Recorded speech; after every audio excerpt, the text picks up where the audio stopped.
দীর্ঘদিন প্রকাশ্যে কথা বলা বন্ধ থাকলেও বিধানসভায় বাজেট অধিবেশন শুরুর আগে শুভেন্দু অধিকারীকে দেখে পুরনো চেহারায় দিদি মমতা বন্দ্যোপাধ্যায় আগের মতো করেই তার সঙ্গে রাজ্যপালকে স্বাগত জানাতে যেতে বলেছেন। যদিও তৎক্ষণাৎ সেই প্রস্তাব খারিজ করে সরাসরি রাজ্যের বিরোধী দলনেতা জানিয়ে দিয়েছেন এই কাজ স্পিকারের, তা নয়। তৃণমূল ছেড়ে বিজেপিতে যোগ দেওয়ার পর থেকেই কার্যত প্রায় রোজই একে অপরকে বিদ্ধ করেন মমতা বন্দ্যোপাধ্যায় শুভেন্দু অধিকারী। এই পরিস্থিতির হঠাৎ বদল দেখা গেল সোমবার বিধানসভায়।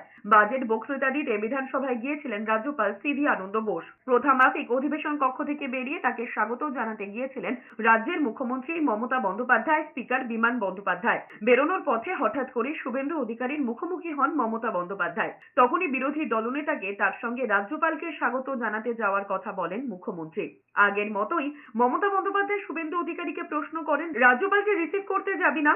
মুখ্যমন্ত্রীর সামনেই ছিলেন স্পিকার বিমান বন্দ্যোপাধ্যায়। মুখ্যমন্ত্রীর প্রশ্নের জবাবে বিরোধী দলনেতা স্পিকারের পিঠে হাত দিয়ে বলেছেন এটা স্পিকারের দায়িত্ব, তার নয়। এরপর কথা না বাড়িয়ে এগিয়ে যান মুখ্যমন্ত্রী এবং স্পিকার।